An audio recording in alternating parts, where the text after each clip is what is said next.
একটা সিয়াম রোজা, তো ওটা রামাজানও আছে। তাহলে রামাজানের মাসের চেয়ে তিনটে জিনিস বেশি আছে কুরবানির মাসে। মনে থাকবে না মনে হয়? এক, আরাফা।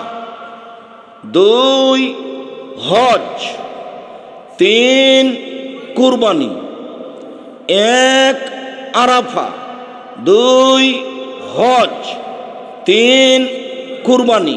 এই তিনটা কোন মাসে নেই? রমজান মাসে নেই। এই জন্য কুরবানির প্রথম 10 দিন রমজান মাসের চেয়ে উত্তম।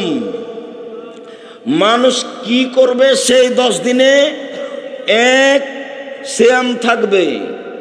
দুই, হজ করতে যাবে সম্ভব হলে। তিন, হজ করতে গিয়ে আরাফার মাঠে থাকবে সম্ভব হলে। চার, তাসবিহ তাহলিল করবে। পাঁচ, কোরআন তেলাওয়াত করবে।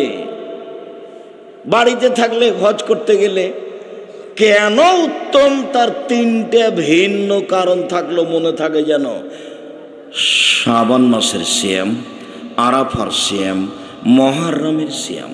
আব্দুল্লাহ ইবনে আব্বাস রাদিয়াল্লাহু তাআলা আনহু বলেন, কাযাবান নবী সাল্লাল্লাহু আলাইহি সাল্লাম আল মদিনা ফাওয়াজাদ আল ইয়াহুদা আন্নাহু ইয়াসুমুনা। আল্লাহর নবী যখন মক্কা থেকে মদিনায় আসলেন, দেখলেন মদিনার লোকেরা মুহররমের 10 তারিখে সিয়াম থাকছে। তা আল্লাহ রাসূল বললেন, এই